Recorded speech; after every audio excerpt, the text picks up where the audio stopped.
ഇത് തിരിച്ചു തരാൻ വേണ്ടി ഞാൻ നിങ്ങളുടെ വീട്ടിലേക്ക് വന്നിരുന്നു. അപ്പോഴേക്കും നിങ്ങൾ അവിടുന്ന് പോയിരുന്നു. നിങ്ങൾ ഉണ്ടാക്കിയ കറി വളരെ നന്നായിരുന്നു. എന്റെ വയറുവേദനയുടെ കൂടെ തലവേദനയും മാറിക്കിട്ടി. Thank you so much. Good. നേരത്തെ പറഞ്ഞിരുന്നെങ്കിൽ ബ്രേക്ക്ഫാസ്റ്റ് ഉണ്ടാക്കി കൊണ്ടുവന്നേനെ. Thank you sir. ഞാൻ സാൻഡ്വിച്ച് കഴിച്ചിട്ടാ വന്നത്. ഓ, സാൻഡ്വിച്ച് എനിക്കില്ലേ? ഇറ്റ്സ് ഓക്കെ, ചുമ്മാ ചോദിച്ചതാ. സർ, അത് അന്ന് നിങ്ങൾ ആരാണെന്ന് ചോദിച്ചപ്പോ നിങ്ങൾ തന്ന ഉത്തരം എനിക്ക് ശരിക്കും മനസ്സിലായില്ല. സോറി സർ, വേറൊന്നും തോന്നല്ലേ. ഇവളെന്താ ശല്യം ചെയ്യുന്നെന്ന് വിചാരിക്കല്ലേ. എന്റെ തലയിൽ ഒരു ചോദ്യം വന്നാ അതിന് ഉത്തരം കിട്ടുന്നവരെ എനിക്ക് ഒരു സമാധാനം ഉണ്ടാവില്ല. സോറി.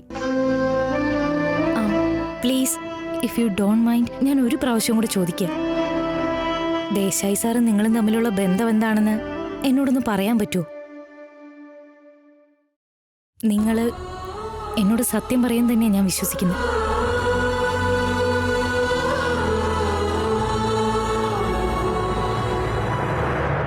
ഞാൻ തന്നോട് സത്യം മറച്ചു വെച്ചിട്ടുണ്ടാവും, പക്ഷെ കള്ളം പറഞ്ഞിട്ടില്ല.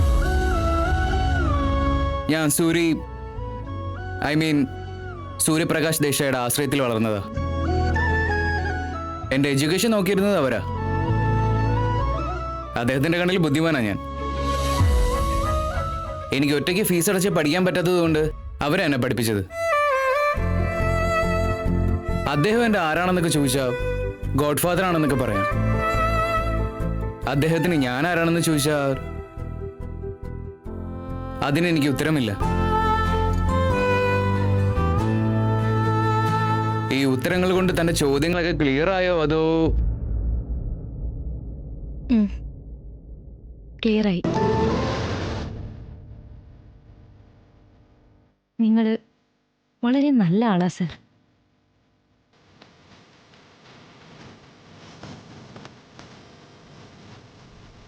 എനിക്ക് നിങ്ങളെപ്പോലെ നന്നായിട്ട് പാചകം ചെയ്യാൻ അറിയില്ല. അറിയുന്ന പോലെ സാൻഡ്വിച്ച് ഉണ്ടാക്കിക്കൊണ്ട് വന്നിട്ടുണ്ട്. ട്രൈ ചെയ്തിട്ട് എങ്ങനെയുണ്ടെന്ന് പറയണം.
ആ അശോകന്റെ മേലെ നിനക്ക് എന്ത് സ്നേഹമാണെടാ ശ്രീരാമ.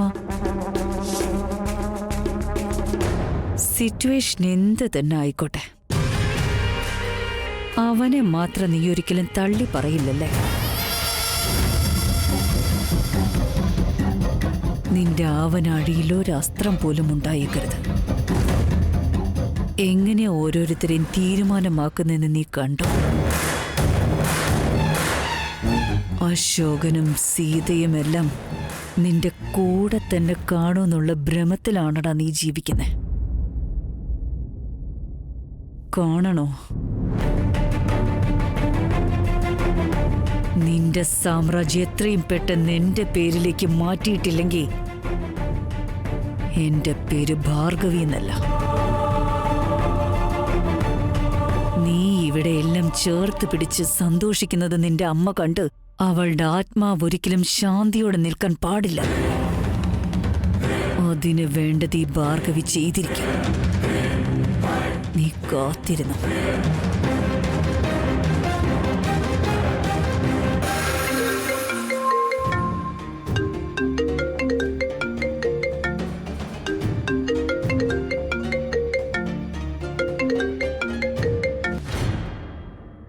നിങ്ങൾക്ക് വീട് ഏതാണെന്ന് മനസ്സിലായല്ലോ. ശരി, അതിന്റെ ഡേറ്റ് നോക്കിയിട്ട് എന്നെ വിളിക്കാം.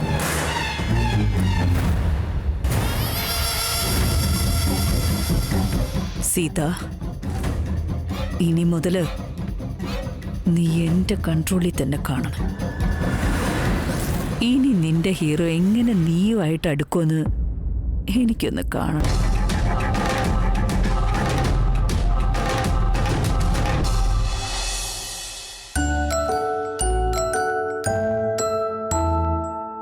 സിഹി, ചെയ്തു തീർത്തോ?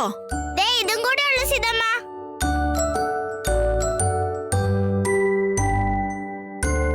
അച്ഛാ, എന്തിനാ ഇത്രയും വേഗം വന്നേ? ഇനിയും സമയമുണ്ട്. അവൾക്കെന്തോ അസൈൻമെന്റ് ഉണ്ടെന്ന് പറഞ്ഞില്ലേ? എന്താ അത്? അയ്യോ, അതില്ലേ പോലീസ്, പോസ്റ്റ്മാൻ, ഡോക്ടർ, അതൊക്കെയാ. അതെ അച്ഛാ, കമ്മ്യൂണിറ്റി ഹെൽപ്പേഴ്സിന്റെ ഒരു അസൈൻമെന്റ് ഉണ്ടായിരുന്നു. പബ്ലിക് സർവൻസ് ഒക്കെ ഉണ്ടല്ലോ, teachers, garbage collectors, fire engineers, postman, അവരുടെയൊക്കെ. ഓ, ആ കാര്യമൊക്കെ കഴിഞ്ഞ ശേഷം ആ കാർഡ് എല്ലാം എടുത്ത് നിന്റെ ഫ്രണ്ട്സിന് പോസ്റ്റ് ചെയ്യണമെന്ന് ക്ലാസ് ടീച്ചർ പറഞ്ഞില്ലായിരുന്നോ? ഇല്ലേ മോളെ? എല്ലാ ലെറ്ററും എഴുതി കഴിഞ്ഞു. ഇനി ഇതെല്ലാം പോസ്റ്റ് ചെയ്താ മതി. അത്രേ ഉള്ളൂ.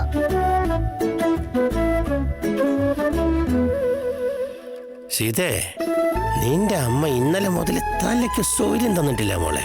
രാവിലെ അവള് സ്കൂളിലാക്കുന്നതിന് മുൻപ് ഈ ലെറ്ററൊക്കെ എടുത്ത് പോസ്റ്റ് ബോക്സിൽ ഇടണമെന്ന് പറഞ്ഞിട്ട് തലയ്ക്കൊരു വെളിവ് തന്നിട്ടില്ല അവള്. അതുകൊണ്ടാ വേഗം റെഡി ആയിട്ടിങ്ങി വന്നേ. അവളെ സ്കൂളിലെത്താൻ വൈകരുതല്ലോ. പോസ്റ്റിന്റെ കാര്യമൊക്കെ പെട്ടെന്ന് ചെയ്തു തീർക്കണം. ഞാൻ ഇവിടെ എത്തിയില്ലേ, അതൊക്കെ നോക്കിക്കോളാന്നേ. താങ്ക് യു അച്ഛാ.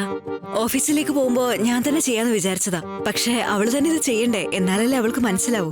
ഞാൻ ഇവിടെ ഉണ്ടല്ലോ മോളെ, ഞാൻ നോക്കിക്കോളാം. മോള് വയ്ക്കോ. സീതമ്മ, ഞാൻ ലെറ്റേഴ്സ് ഒക്കെ എഴുതിയിട്ടുണ്ട്. പക്ഷേ ഞാൻ ആർക്കൊക്കെയാണോ ലെറ്റർ എഴുതിയേ അവരൊക്കെ എനിക്ക് റിപ്ലൈ തരുവോ? അയ്യോ, എന്റെ സുന്ദരി കുട്ടിയുടെ എഴുത്ത് കണ്ടിട്ട് ആരാ റിപ്ലൈ തരാതിരിക്കുക? എല്ലാരും നിനക്ക് റിപ്ലൈ തരും. നമുക്കേ ആരെങ്കിലും ഇപ്പോ സ്നേഹത്തോടെ എന്തെങ്കിലും തന്നാലേ ആ സ്നേഹത്തിന് നമ്മൾ മറുപടി കൊടുക്കുന്നതാണ് മനുഷ്യത്വം മോളെ. നീ എഴുതിയ എല്ലാ കത്തുകൾക്കും മറുപടി ലഭിച്ചിരിക്കും. എനിക്ക് സ്കൂളിലേക്ക് ടൈം ആയിട്ടുണ്ട്. എല്ലാ ലെറ്ററും എനിക്ക് ഇനി പോസ്റ്റ് ചെയ്യാനും ഉണ്ട്.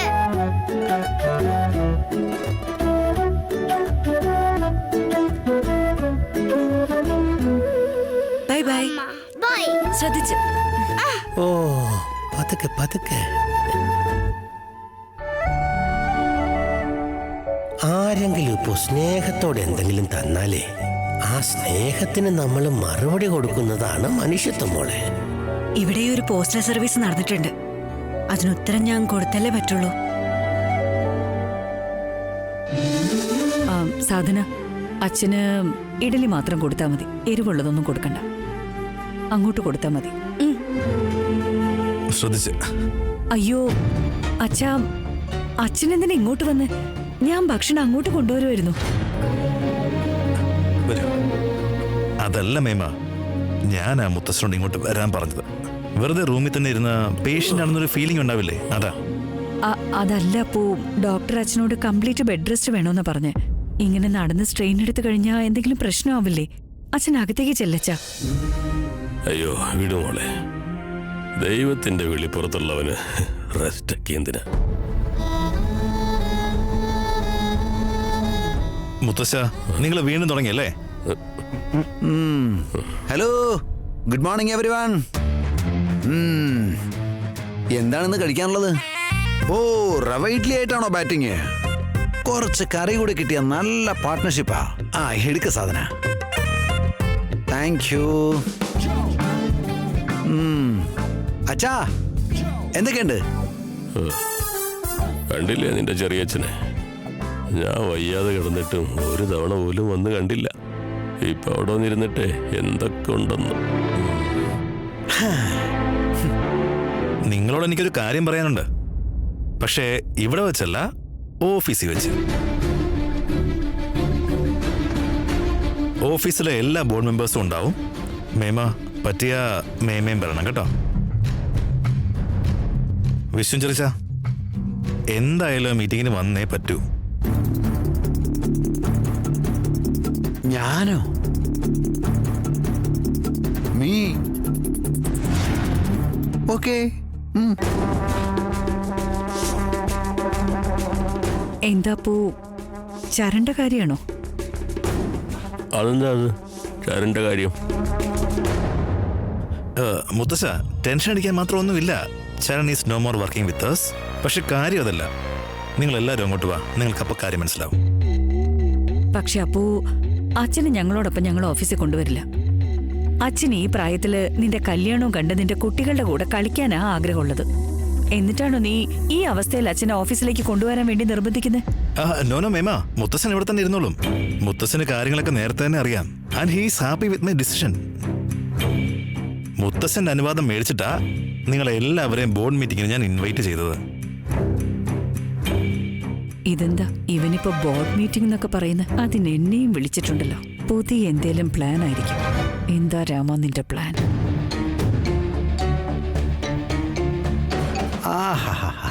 ഈ ഭാർഗവിയുടെ മുഖത്തുള്ള ഭയം, ടെൻഷനൊക്കെ കാണുമ്പോ റാം എന്തോ വലിയ ഡിസിഷൻ എടുത്തെന്ന് തോന്നുന്നു.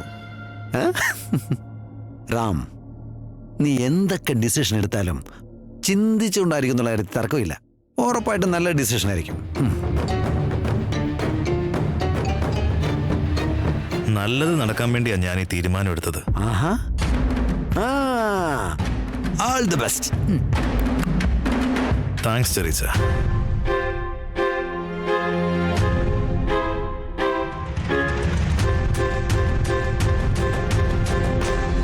മോളെ, എന്റെ ചെറുപ്പത്തിലെ മൊബൈലോ മെസ്സേജോ ഒന്നും ഉണ്ടായിരുന്നില്ല. ആണോ? അപ്പൊ നിങ്ങളും മുത്തശ്ശിയൊക്കെ എങ്ങനെയാ സംസാരിച്ചോണ്ടിരുന്നേ? അന്ന് ഇതുപോലെ ലെറ്റേഴ്സ് എഴുതുമായിരുന്നു. ഓഹോ. കാലി പേപ്പർ എടുത്തിട്ട് മനസ്സിലുള്ളതൊക്കെ എഴുതുന്നത് നല്ല സന്തോഷായിരുന്നു. അതുപോലെ എന്തെങ്കിലും തെറ്റെഴുതിയാ നീ എന്തോ ഉപയോഗിക്കാറില്ലേ? വൈകുന്നേരമാണോ മുത്തശ്ശ? അതൊന്നും ഉണ്ടായിരുന്നില്ല. തെറ്റിക്കഴിഞ്ഞാ അതിന്റെ മുകളിലൊരു വര വരച്ച് വീണ്ടും എഴുതും. ഇനി അഥവാ എഴുതി കഴിഞ്ഞ ശേഷം പിന്നെ എന്തെങ്കിലും ഓർമ്മ വന്നാ കുഞ്ഞു കുഞ്ഞക്ഷരങ്ങളില് അതിന്റെ ഇടയിലെല്ലാം കുറിച്ചു വയ്ക്കും. അതിനുശേഷം സ്റ്റാമ്പ് ഒട്ടിച്ച് പോസ്റ്റ് ചെയ്യുമോ? നിങ്ങൾ ആർക്കെങ്കിലും ലെറ്റർ അയച്ചിട്ടുണ്ടോ മുത്തശ്ശ? ഞാനോ? നിന്റെ മുത്തശ്ശിക്ക് ലെറ്റർ എഴുതിക്കൊണ്ടേയിരിക്കും. പ്രിയമുള്ള ശാന്തേ, എനിക്കിവിടെ സുഖാണ്, നിനക്കും അവിടെ സുഖാണെന്ന് ഞാൻ കരുതുന്നു. അങ്ങനെ എന്തൊക്കെയോ എഴുതി വയ്ക്കും. ഇപ്പൊ ഈ സ്മാർട്ട് ഫോണുകളുടെ ഒക്കെ കാലത്ത് ഇതൊക്കെ ആർക്കറിയാം മോളെ? അതുകൊണ്ടല്ലേ ഇപ്പൊ പോസ്റ്റ് കാർഡിൽ എഴുതിയത്? എനിക്കെല്ലാം അറിയാം. ഇനി മുതൽ ഞാനും കൊറേ ലെറ്റേഴ്സ് എഴുതും.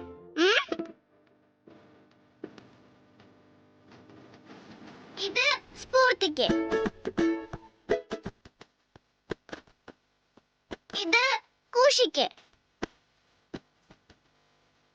ഇത് നാനികയ്ക്ക്, ഇത് അവസാനം എന്റെ ബെസ്റ്റ് ഫ്രണ്ട് റാമിന്. അമ്മേ, റാമിന്റെ ലെറ്ററിൽ അഡ്രസ് ഒന്നും എഴുതിയില്ല മോളെ. അഡ്രസ് എഴുതിയില്ലെങ്കിൽ ലെറ്റർ അയക്കാൻ കഴിയില്ല.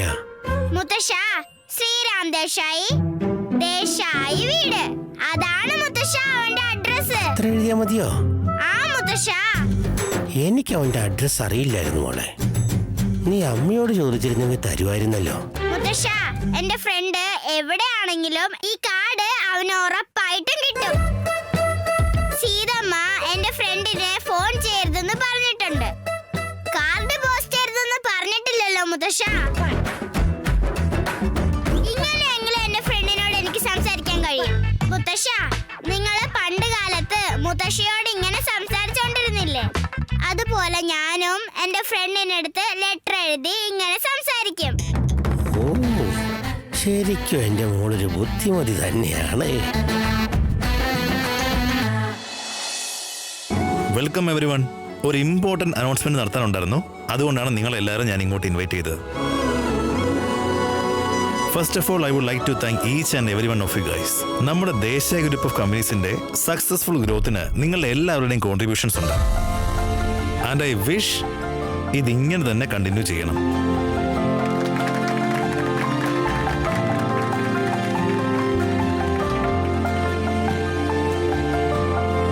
നിങ്ങൾക്ക് എല്ലാവർക്കും അറിയാവുന്ന പോലെ ഫോർ ഓൾ ദീസ് ഡേയ്സ് ഇവിടുത്തെ കോ ചെയർമാനും CEO റോളൊക്കെ ഞാൻ തന്നെ ചെയ്തേ. പക്ഷെ നമ്മുടെ ഇവിടെ ഇന്ത്യയിലുള്ള എല്ലാ ബ്രാഞ്ചിന്റെ റെസ്പോൺസിബിലിറ്റി ഒരാളെ മാത്രം ഏൽപ്പിച്ചു കഴിഞ്ഞാൽ ഇറ്റ് വിൽ ബി ബെറ്റർ എന്നാണ് എൻ്റെ ഒപ്പീനിയൻ. നിങ്ങളുടെ അഭിപ്രായം എന്താ? സോ ഒരു പുതിയ COOയെ നിങ്ങൾ എല്ലാവരുടെയും മുന്നിൽ വെച്ച് ഞാനിപ്പോൾ അനൗൺസ് ചെയ്യാൻ പോവുകയാണ്. ഈ കമ്പനിയിലെ രാമൻ കഴിഞ്ഞ പിന്നെ ഡിസേർവിംഗ് പേഴ്സൺ ഞാന്. ഇവിടുത്തെ ജോലികളുടെയോ ഉത്തരവാദിത്തങ്ങളുടെയോ ഒക്കെ കാര്യം എടുക്കുമ്പോൾ ഇവിടുത്തെ ഒരു സ്റ്റാഫ് മാത്രം എല്ലാ കാര്യങ്ങളും വളരെ പെർഫെക്റ്റ് ആയിട്ട് ചെയ്യുന്നുണ്ട്.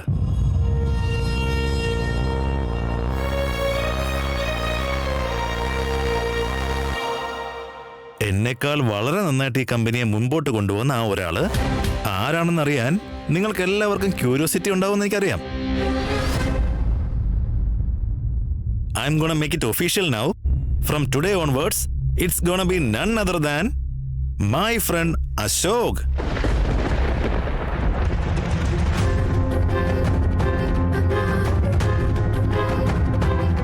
Will be the new COO of Desai Group and Companies.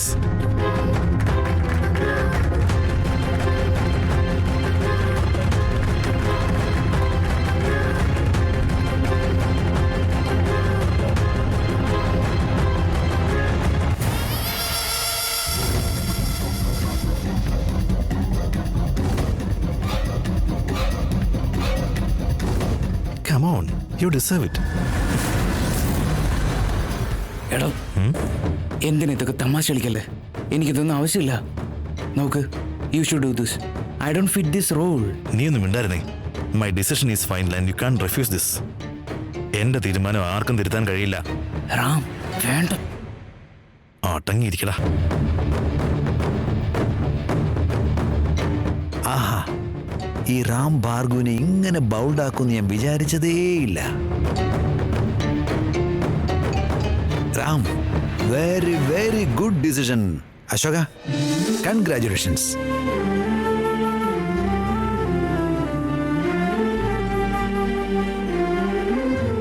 All the best.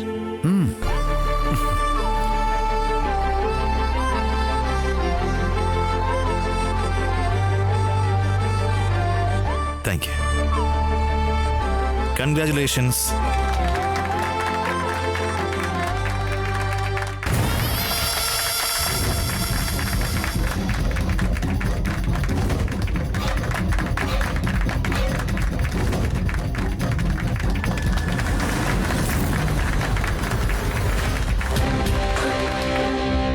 Ashok,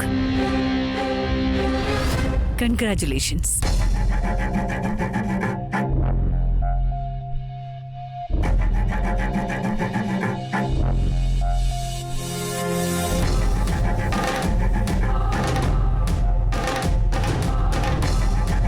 ഈ തീരുമാനം ഇവൻ എപ്പോഴേ എടുക്കണമായിരുന്നു. Good decision Rama.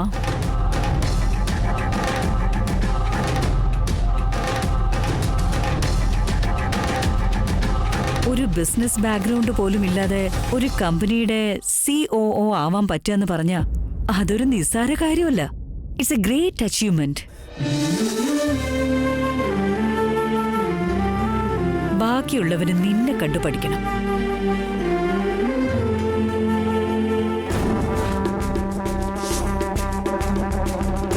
നമ്മുടെ കമ്പനിയിലെ എല്ലാ സ്റ്റാഫുകളോടും നീയാണ് പുതിയ COO എന്ന് പറഞ്ഞ് ഇൻട്രൊഡ്യൂസ് ചെയ്യാം.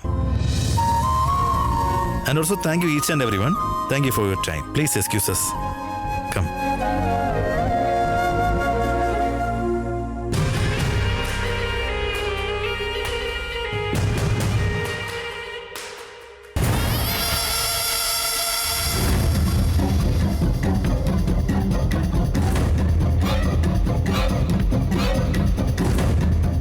കസേരയെ തെറിച്ചു. ഇനി എന്തിനാ അവിടെ നിൽക്കുന്നേ? അല്ല, ഭാർഗു മീറ്റിംഗ് കഴിഞ്ഞില്ലേ? ഇറങ്ങിയാലോ?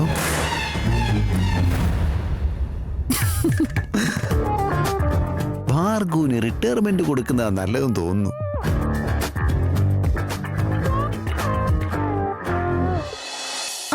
ആണോ? ബോർഡ് മീറ്റിംഗ് ആയിരുന്നോ? എല്ലാരും വന്നിരുന്നോ? അതെ. Okay.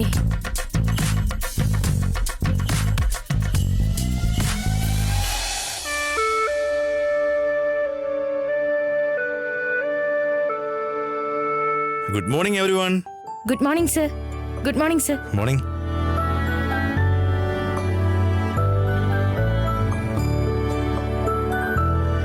Guys, I have an announcement to make. Ashok is gonna be the new COO of our company.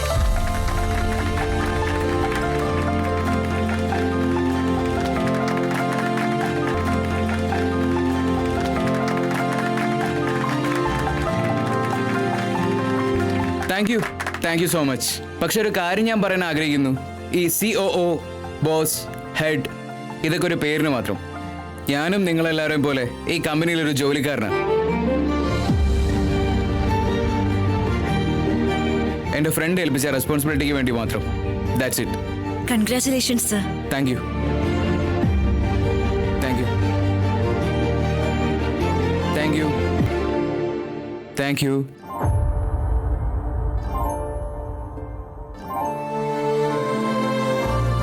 Thank you so much. Nice. Thank you. Congrats, sir. Thank you so much. Congratulations, sir. Thank you.